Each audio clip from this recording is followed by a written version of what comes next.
하나님의 성품 가운데 하나님의 공의가 있습니다. 공의라는 것. 그 공의 속에 하나님의 아름다움이 있습니다.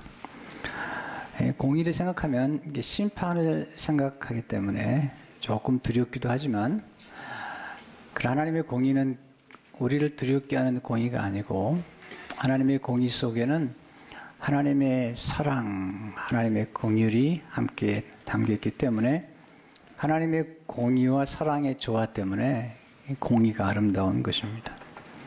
문제는 세상에 공의가 떨어졌고 불의가 가득한 시대가 된 것이죠. 그래서 하나님께서 공의와 정의로 다스리실 그리스도를 이 땅에 보내시겠다고 말씀하셨고, 또 이 땅에 오신 것이죠. 이사야에서는 장차 오실 예수님에 대한 모습을 보여주는데, 그 예수님이 공의로우시다.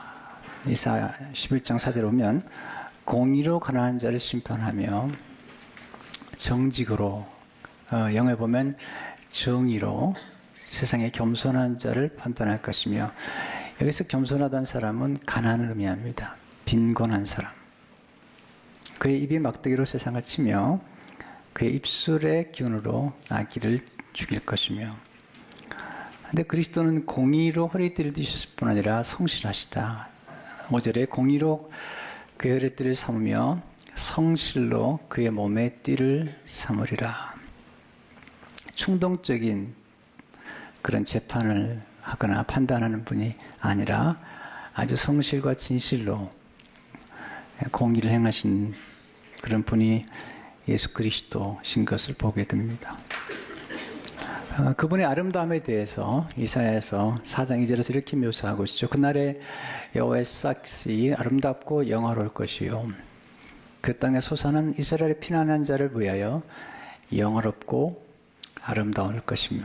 그 예수 그리스도의 아름다운 그 영화로운 모습을 이야기하면서 그 예수님은 공의로우시다. 문제는 우리가 경험하는 것처럼 세상의 공의와 정의가 떨어졌다는 거죠. 불의가 너무나 많잖아요. 왜 이런 불의가 왔을까? 성경은 첫째로 하나님을 올바로 알지 못하는 것이 모든 불의의 시작이라는 것입니다. 원래 하나님께서 우리 인간에게는 동물과 다르게 하나님을 알 수 있는 독특한 지성을 주신 거죠. 그래서 하나님을 아는 우리 지성이 하나님을 대적하거나 하나님을 반역하는 데 쓰지 않고 하나님을 영화롭게 하는데 우리 지성이 사용될 때 우리 지성은 가장 빛나는 것이고 가장 아름다운 것이죠. 문제는 이스라엘 백성들이, 하나님 백성들이 하나님을 알지 못했고 알고도 반역했다는 거죠. 알고도 멀리했다는 거죠. 이사야서 1장 2절 3절을 보게 되면 하늘이여 들으라, 땅이여 귀를 기울이라. 여호와께서 말씀하시기를 내가 자식을 양육하였거늘 그들이 나를 거역할도다. 소는 그 임자를 알고 나귀는 그 주인의 구의를 알건만은 이스라엘은 알지 못하고 나의 백성은 깨닫지 못하는도다 하셨도다. 소도 아는데, 임자를, 나귀도 주인의 구의를 아는데, 사람이 그를 만드신 하나님을 모르고 멀리하고 있다는 거죠. 그 결과 이사야 1장 4절의 skri를 보게 되면 슬프다 범죄한 나라요, 허물진 백성이요, 행악의 종자요, 행위가 부패한 자식이로다. 그들이 여호와를 버리며 이스라엘의 거룩하신 이를 만홀히 여겨 멀리하고 물러갔도다. 내가 어찌하여 매를 더 맞으려고 폐역을 거듭하느냐. 온 머리는 병들었고 온 마음은 피곤하였으며 발바닥에서 머리까지 상한 것이 없이 상한 것과 터진 것과 새로 맞은 적뿐이거늘 그것을 짜며 싸매며 기름으로 부드럽게 함을 받지 못했도다. 참 슬픈 하나님의 그 말씀이죠. 행악의 종자가 되었고 부패한 자식이 되었다. 음식도 부패하면 먹을 수 없잖아요. 근데 사람이 부패해버렸죠. 그리고 거룩하신 하나님을 만홀히 여겼다.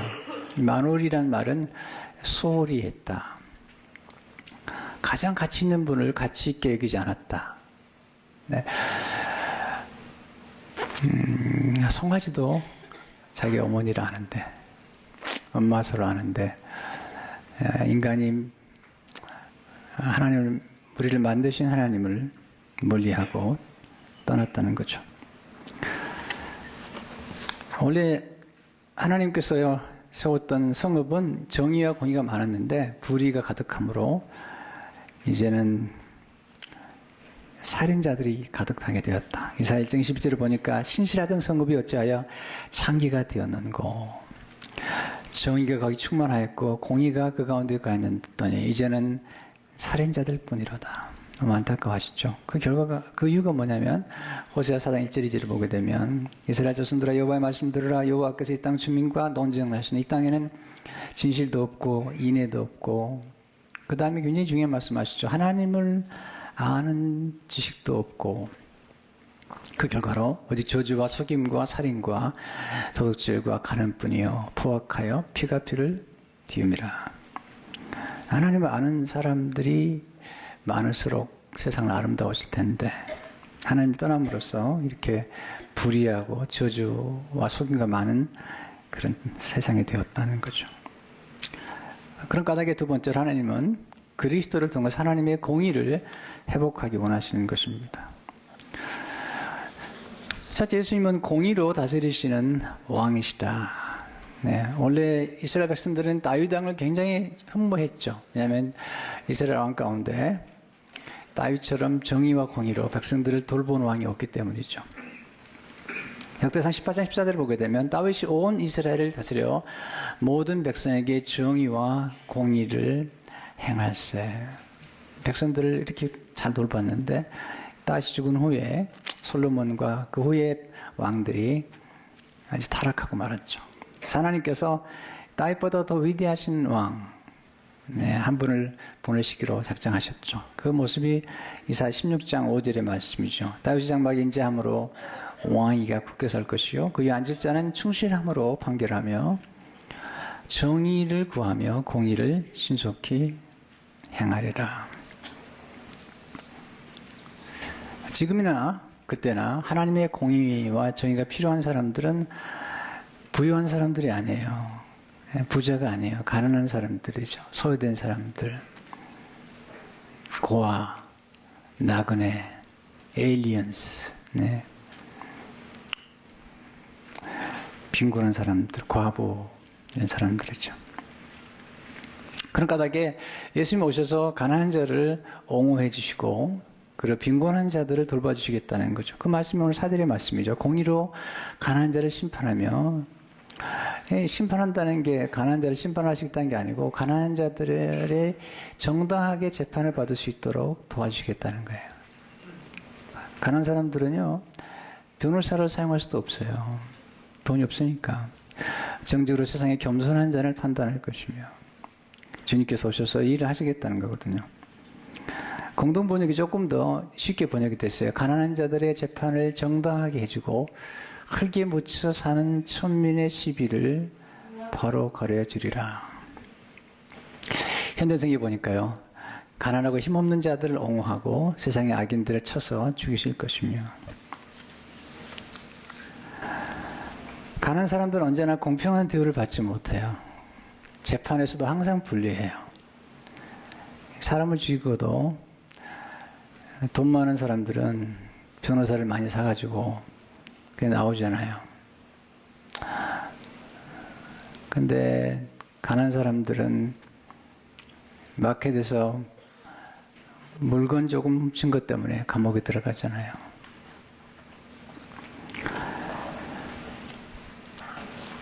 공의란 말은 뭘까요? 지금 사진을 쳐다보니까 공의란 공평하고 의로운 도리, 선악을 공평하게 제지하는 하나님 품성, 정의는 진리에 맞는 올바른 도리라는 거죠. 공평하다는 말은 가난하든 부유하든 상관없이 죄를 지면 정당하게 재판을 하라는 거죠. 팀 켈러는 정의란 무엇이라는 책에서 이렇게 얘기하고 있습니다. 공의, 미시파트라는 말은 히브리어 구약 성경에 200번 이상 다양한 형태로 등장한다. 기본적으로 이 단어는 인간을 공평하게 대한다는 뜻이 담겨 있다. 레위기 24장 22절은 이스라엘 백성에게 거류면에게든지 본토인에게든지 그러면 이민자들 또 나그네들이죠. aliens, strangers. 네. 그 법을 동일하게 미시파트에 한다고 경고한다. 인종이나 사회적인 지위와 상관없이 옳고 그름에 따라 유무죄를 가려 벌을 주한다는 얘기다. 누구든지 똑같은 잘못 저질렀으면 동일한 형벌을 받아야 한다. 미국이라는 나라가 원래 그 흑인들에게 얼마나 아프리카 아메리카 얼마나 불리하게 법을 만들었는지요. 공의란 잘못된 것을 바로잡는 것이죠. 훌륭한 왕이 나와야죠. 훌륭한 대통령이 나와야지 잘못된 불의한 법령들을 바로잡는 거잖아요. 그때나 지금이나 불의한 법령이 많아요. 네, 권력 있고 부유한 사람들에게 유리한 법을 만든 거죠. 이사 10장 1절에 되면 이렇게 나오잖아요. 불의한 법령을 만들며 불의한 말을 기록하며 가난한 자를 불공평하게 판결하여 가난한 내 백성의 권리를 박탈하며 고아부에게 도색하고 고아의 것을 약탈한 자는 화했을진저.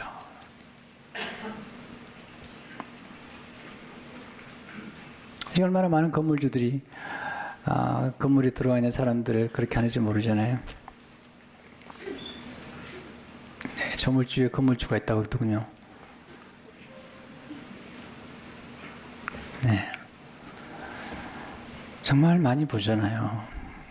가난한 사람들이 와서 사업을 하다가 좀 잘 되면 그냥 순식간에 빼앗아 버리잖아요. 그렇게 법령을 만드는 거죠. 착한 나봇의 포도원을 빼앗아가면서 아주 절차를 다 밟죠. 네, 아주 불의한 법을 만들어서 절차를 밟고 거짓말을 해서 합당하게 빼앗아가는 거죠. 공의란 공평하게 차별 없이 재판하는 것이죠. 공의가 거기서 끝나는 게 아닙니다. 공평하다는 것은 가난한 사람들에게 소외된 사람들을 도와주는 거죠. 그냥 올바르게 재판해 주는 게 아니라 가난하고 소외된 사람들에게 함께 더불어 살 수 있도록 나누어 주는 거죠. 공의란 나눔이 있는 거예요. 지식도 보면 하나님 주신 거잖아요. 네. 예술도 마찬가지죠. 하나님은 가난하고 어려운 사람들에게 먹을 것만 주라고 말씀하지 않았어요. 그들도 예수를 향해 할 수 있도록 우리 삶 가운데 우리의 삶이 선수처럼 아름답게 우리의 삶을 풍성하게 만드는 예술에 대해서 그들도 행복할 수 있도록 기능을 기부하라는 거죠.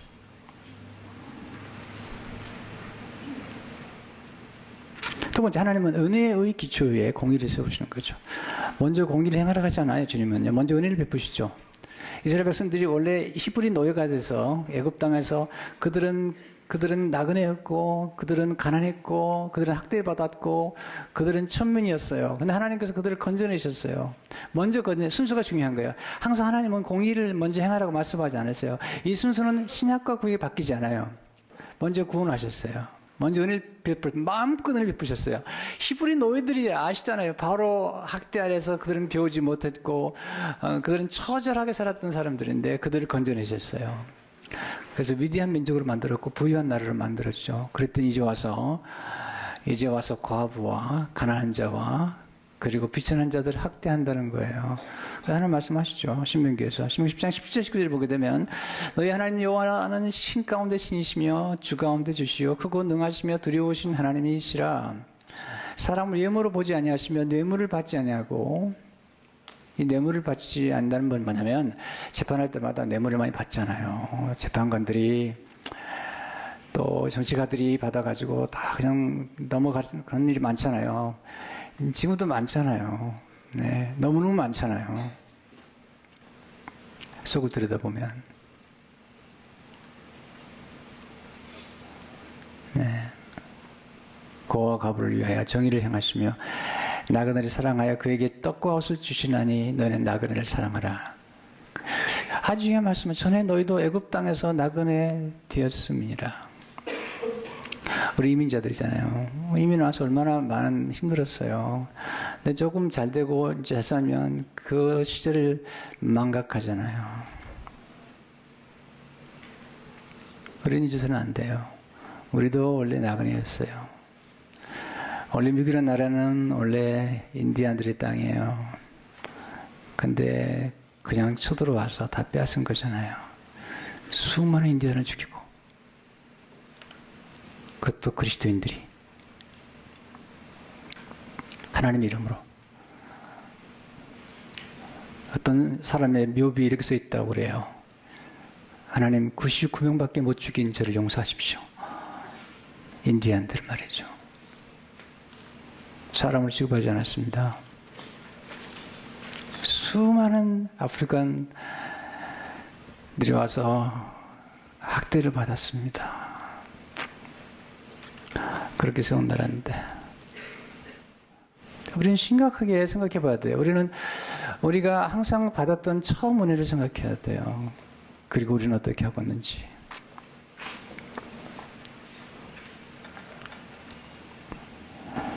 우리는 하나님의 은혜를 먼저 받았어요. 우리는 구원을 먼저 받았어요.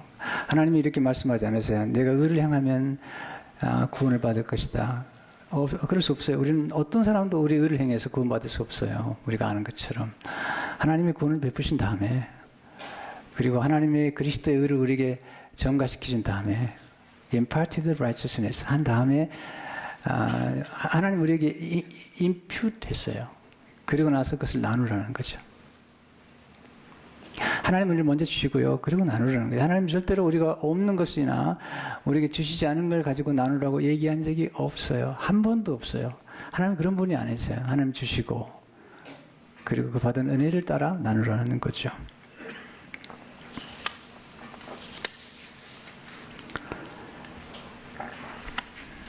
항상 은혜가 먼저예요. 우리가 어떤 선행을 베풀지 간에 우리가 자랑할 게 없어요. 왜냐하면 우리가 받은 게 많기 때문에. 생각보다 우리는요, 받은 것에 대한 기억이 없어요. 이게 인간이 망각하는 동물인데요. 준 것만 생각해요. 내가 얼마나 바쳤는데, 내가 얼마나 나눴는데. 여러분, 하나님께 받은 게 얼마나 큰지, 하나님께 받은 사랑이 얼마나 큰지를 생각하면 감당하기 어려워요, 우리가. 세 번째, 하나님의 공의는 하나님의 인자하신 성품에서 나온다는 거죠.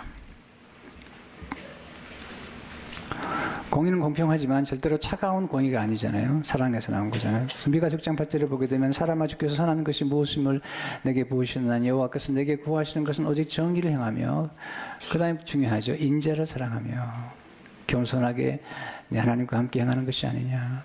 정의를 행할 때 항상 겸손해야 돼요.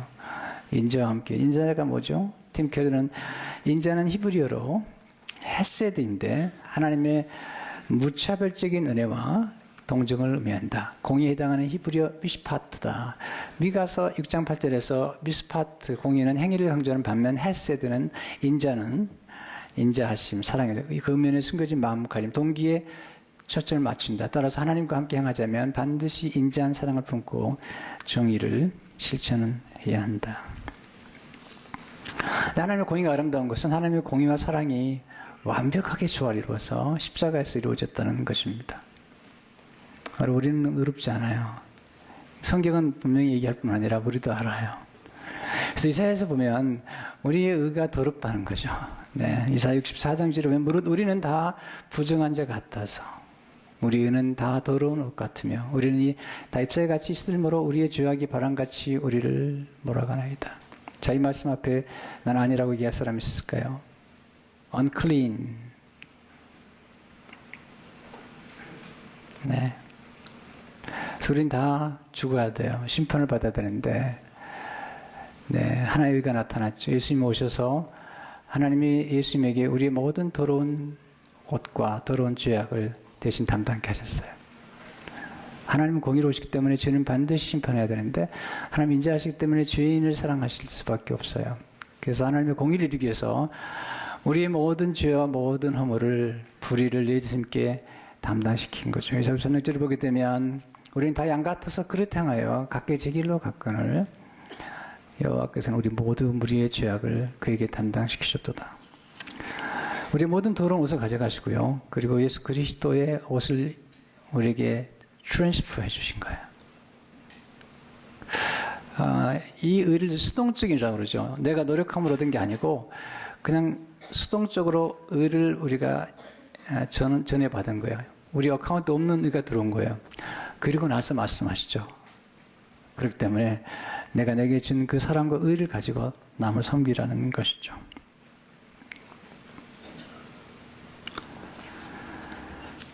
이 놀라운 하나님의 은혜에 대해서 진덴돌프라고 하는 모라비안 교도의 창시자는 이렇게 노래했습니다. 예수여, 주님의 보혈과 은은 나의 아름다움, 내 영광스러운 옷입니다. 네, 우리 옷이 아니에요. 주님의 보혈과 의로 입혀진 것, 온갖 것으로 치장한 이 현란한 세상 가운데서 나 기쁨으로 머리를 듭니다. 오, 죽은 자들이 이제 주님의 음성 듣게 하소서. 죄 가운데 한때 길 잃었던 자들 기뻐하게 하소서. 이것으로 그들의 아름다움 삼게 하시고 이것으로 영광스러운 옷 삼게 하소서. 예수여, 주님의 보혈과 의로. 우리 이 땅에 살면서 하나님의 공의와 사랑이 함께 만나는 그런 스토리를 듣게 되면 굉장히 감동을 받아요. 제 말씀 준비하는 중에 하나님의 공의와 사랑을 함께 조화 이루었던 한 판사의 모습을 담은 스토리를 듣게 됐어요. 아마 이 스토리는 이미 여러 번 사람들에게 전해진 스토리지만 하나님의 사랑과 공의가 함께 만난 스토리이기 때문에 좀 나누고 싶어요. 읽어드릴게요. 뉴욕에 라가디아 공항이 있습니다. 이 공항 이름은 뉴욕의 훌륭한 시장이었으면 한때 명판사로 이름을 날렸던 라가디아 이름을 따라 명명된 것입니다. 그가 판사로 재임하던 1930년 어느 날, 아주 오래된 세월이죠. 한 노인이 절도혐의로 재판을 받게 되었습니다. 배가 고팠던 노인은 상점에서 빵 한 덩이를 훔친 혐의로 기소되었습니다. 판사가 노인에게 물었습니다. 자네도 빵을 훔친 적이 있습니까? 아닙니다. 처음입니다. 판사가 다시 물었습니다. 왜 이런 일을 했습니까? 죄송합니다, 판사님. 저는 그동안 성실하게 살아왔습니다. 네, 중요한 거예요. 그런데 최근에 나이가 많아 직장을 잃은 후 일자리를 얻지 못해 사활을 굶다가 이런 일을 저지르고 말았습니다. 판사는 잠시 이렇게 판결을 내렸습니다. 아무리 사정이 딱해도 나무것을 훔치는 것은 절도행위입니다. 법은 만민에게 평등합니다. 그러자는 이 노인에게 $10의 벌금형을 선고하는 바입니다. 판사의 용서를 믿었던 장로는 술렁거렸습니다. 그러자 판사가 말을 이어갔습니다. 그러나 이 노인의 절도행위는 이 노인만의 잘못이 아닌 이 도시에 살고 있는 우리 모두의 책임이기도 합니다. 따라서 판결을 맡은 저 자신에게도 $10의 벌금을 부과합니다. 본인이 공정하게 재판하기 위해서 $10의 벌금을 부과했지만 그 돈을 자기가 내놓고요. 그래서 끝나지 않죠. 그리고 여기 있는 우리 모두도 50센트씩 가능하다면 십시일반으로 이 벌금형에 동참해 주시기를 기대합니다. 판사의 판결에 이의를 지간 사람은 아무도 없어 보였습니다. 판사는 자기 앞에 놓인 모자에 $10을 넣은 다음 그 모자를 방청 속으로 돌렸습니다. 잠시 판사는 거두들인 돈에서 노인의 벌금 $10를 빼고 남은 돈 $47 50센트를 노인의 손에 쥐어주었습니다. 이제부터는 힘을 내어 정직하고 용기 있게 사십시오. $47 50센트를 쥐고 법정을 떠난 노인의 눈에서는 굵은 눈물방울이 계속 흘러내렸습니다. 그 모습을 지켜보던 사람들도 동일한 은혜 속에 잠기고 있었습니다. 이 판사는 공정했어요. 그래서 벌금형을 내렸고요. 그 벌금형을 본인이 대신 담당했고요. 거기서 끝나는 게 아니라 이 가난한 노인을 섬기기 위해서 또 돈을 모아서 나눴던 것이죠. 이게 십자가죠. 네. 하나님께서 죄인된 우리들을 철저하게 심판하셨어요. 누구에게 대신? 예수님에게. 네, 죄의 삭은 사망이기 때문에 벌을 내리신 거죠. 근데 그 벌을 하나님이 대신 심판을 받으신 거예요. 우리가 받아야 될 심판을 하나님 받으신 거예요. 예수님이 대신 받으신 거죠. 하나님이. 그리고 우리에게는 용서와 함께 의롭다고 선언해 주신 거죠. 그래서 끝난 게 아닙니다. 하나님은 우리에게 가장 소중한 것을 나눠주셨어요. 가끔 우리는 가난한 사람들에게 사랑을 베풀 때 마치 팁 놓듯이 그렇게 베풀 수가 있는데요. 뭐 팁도 함부로 넣어서는 안 되죠. 집에도 항상 팁을 넣을 때도 존중과 그리고 섬김과 사랑이 들어있어야 돼요. 네, 우리 교포들이에요, 다들. 그리고 그 모든 사람들 속에는 하나님의 형상으로 맡은 디그니티, 존엄성이 있는 거죠.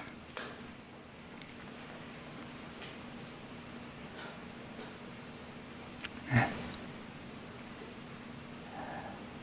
여러분이 누군가를 주어야 된다면, 베풀어야 된다면 정말로 네. 소중한 걸 줘야죠. 하나님은 그런 분이세요. 우리를 사랑하셔서 하나님의 아들을 내어주신 거죠. 그리고 예수님께서 예수님의 몸을, 그 예수님의 피를 내어주신 거죠. 우리 예수님이 누구신 걸 안다면 그 피가 얼마나 귀중한 걸 알죠. 예수님은 하나님의 아들이세요. 하나님이세요. 하나님이 피를 주신 거예요. 우리 위해 죄를 용서하는 놀라운 피를 주신 거거든요. 그리고 우리에게 말씀하세요. 그러면 너희도 가서 너희가 받은 은혜를 따라서 가난한 자를 돌보며 소유된 자를 위로하며 고아의 아버지가 되어지며 고아의 어머니가 되어지며, 우리가 이런 일을 위해서 컴패션 시작했잖아요. 네. 돌볼 수 없는 어린아이들 돌보기 위해서 우리가 컴패션에서 함께 일하며 섬기고 있는 거잖아요. 여러분, 성찬의 아름다움은 뭐냐면, 성찬은 하나님의 공의와 사랑을 함께 이루는 놀라운 축복이죠. 그래서 아름다운 거죠. 이 말씀대로 사시기를 축원합니다.